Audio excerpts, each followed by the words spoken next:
Hello, friends, and welcome back to Stories About Entitled People. We start today's story with a chaotic scene in a busy shopping center's candy kiosk. A little boy left unsupervised by his father overloaded a container with $20 worth of lollies, thinking his $2 would suffice. But before we begin, best way to support our channel is to leave comments, like, and subscribe with the turned-on bell so you don't miss the new video every single day. Here we go. The $20 lolly lesson. Parenting fail meets sweet justice. This story goes way back when I was working as the second in charge at a lolly kiosk in a busy shopping center. I have a few memorable stories, but the best one is when I made a man pay $20 for a bag of lollies because he couldn't parent properly. At our shop, it wasn't uncommon for parents to send their kids in with a few coins while they shopped. Most of the time, we'd keep an eye on the children, making sure they didn't cause any trouble or overspend.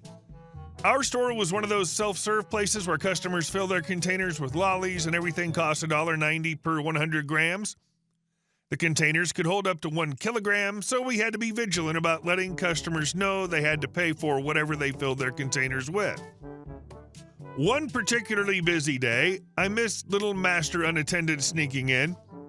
I didn't see him until he was standing at my counter with a container overflowing with lollies and just $2 in his hand. "Sorry, buddy, you don't have enough to pay for those," I said. "Can you go find your parents and get more money?" The little guy happily toddled off and found his dad in a nearby store. A few minutes later, Mr. Unattended stormed up to my counter, furious, demanding to know why I was charging his son $20 for a handful of lollies. I calmly held up the container full of lollies and said, "Your son has $20 worth of lollies here. You need to pay for them." Mr. Unattended started ranting, loudly complaining that his kid didn't know what he was doing, that he shouldn't have to pay because the signs weren't clear enough. I pointed out the sign right behind him, which clearly stated our policy. The man continued to make a scene, but I stayed calm and said, "Look, your son touched all these lollies, making them unsellable. You're going to have to buy them." Just as I thought the situation might escalate even further, Mrs. Unattended appeared on the scene. I quickly sized up the situation and realized she would not be happy to hear her son had been left unsupervised by her husband. I don't know how I knew that, but I could just feel it.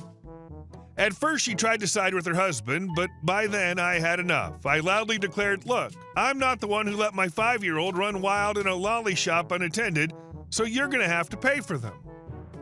There was an immediate silence. Mrs. Unattended turned to Mr. Unattended, yelling at him, "Did you leave our son alone again?" I watched as Mr. Unattended stammered, tried to deny it, but ultimately gave up. He paid for the lollies and then quickly left the store.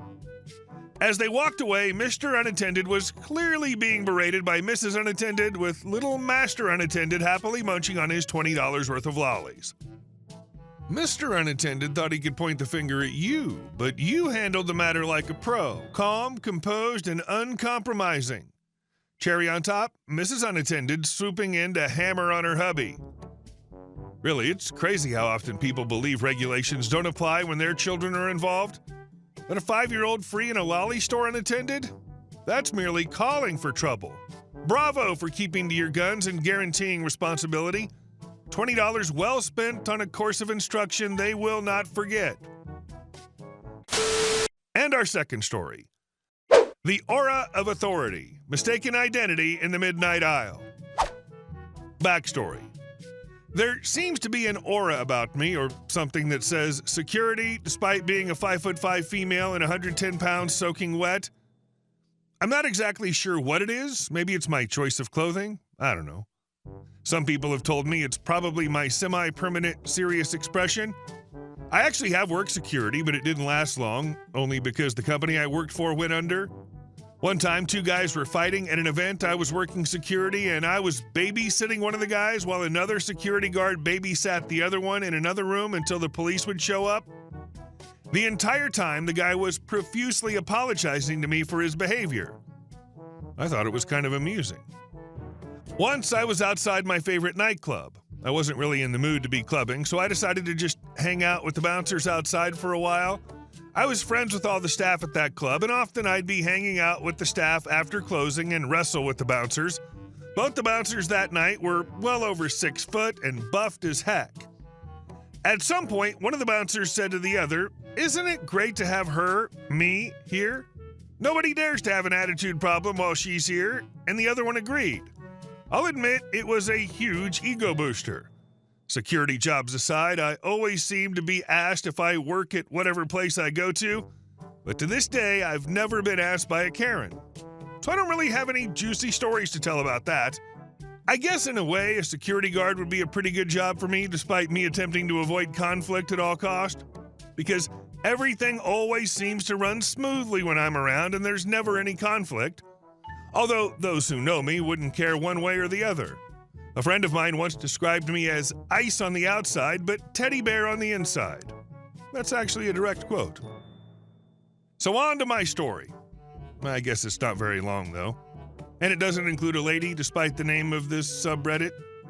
During the night, in my home country, security guards manned shifts at 24-hour gas stations and stores because of drunk and drugged-up idiots roaming around. Security guards not working that moment would get some benefits at each place, like free coffee, bathroom usage, etc. One Saturday night, I went to one of the 24-hour stores with my friend to get some sweets for the night. My friend was the ultimate girly girl, while I'm more of a tomboy.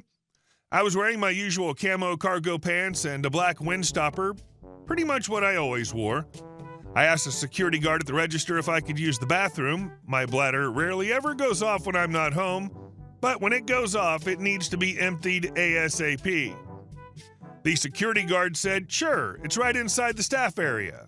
I went and used the bathroom. When I was finished, my friend told me that she also needed to use the bathroom, so I guided her to the bathroom. I figured since I was allowed to use it, she must be allowed to use it too.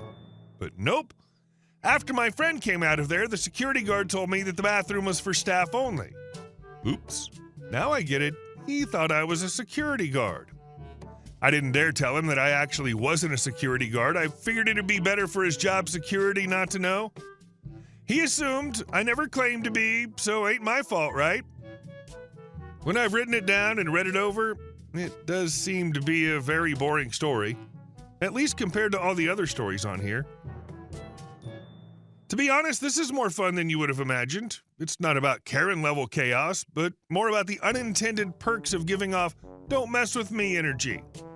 Whether at a gas station, nightclub, or anywhere else, people simply assume you're in charge, which is funny and very amazing. And our last story.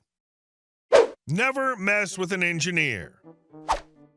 My old neighbor, let's call him Mike, was the type of guy who had an excuse for everything. Couldn't hold down a job because the boss was out to get him. Couldn't pay his bills because the system's rigged. You know the type. And this wasn't just an occasional bad day kind of thing. This was Mike's whole lifestyle. One day, I noticed something odd. My electricity bill had been creeping up, even though I hadn't changed my usage. I'm an engineer, so I'm pretty meticulous about these things. At first, I thought maybe my air conditioning was running inefficiently or that some appliance was drawing more power than it should. But after a thorough inspection, everything seemed fine. Then, one evening, while I was tinkering in my garage, I noticed something out of place. An extension cord snaked from my RV hookup at the side of my house over to Mike's breaker panel. My RV hookup, the one installed by my home's previous tenants, which I hardly ever used. I marched over to his house, knocked firmly on the door, and waited. No response. But I could hear movement inside, his TV blaring the faint sound of a video game, all powered by my electricity. The next day, I caught Mike outside. He was fiddling with his truck, which hadn't moved in months. "Mike," I said, pointing to the cord, "you want to explain why my RV hookup's connected to your house?" He gave me a grin, the kind you'd expect from a kid caught with his hand in the cookie jar. "Oh, that? Just a temporary thing, man. My power's been out for a bit, and I've got kids to take care of. You don't mind, right?" "Temporary?" I raised an eyebrow. "Mike, my bill's been skyrocketing for over a month. That's not temporary." "Come on, man," he said, throwing his hands up. "I was going to pay you back once I got things sorted. You know how it is." "Yeah, I know how it is," I replied, "and I'm telling you, unplug it, now." Mike gave a half-hearted nod and said, Sure, I'll take care of it." but the cord stayed right where it was. By the third day, I knew Mike wasn't going to stop stealing my electricity. If anything, he seemed emboldened, adding more and more devices to his already overloaded breaker. That's when I decided to take matters into my own hands. I called the electric company to ensure Mike's service was truly disconnected, just to eliminate any possibility of misunderstanding. Then I got to work.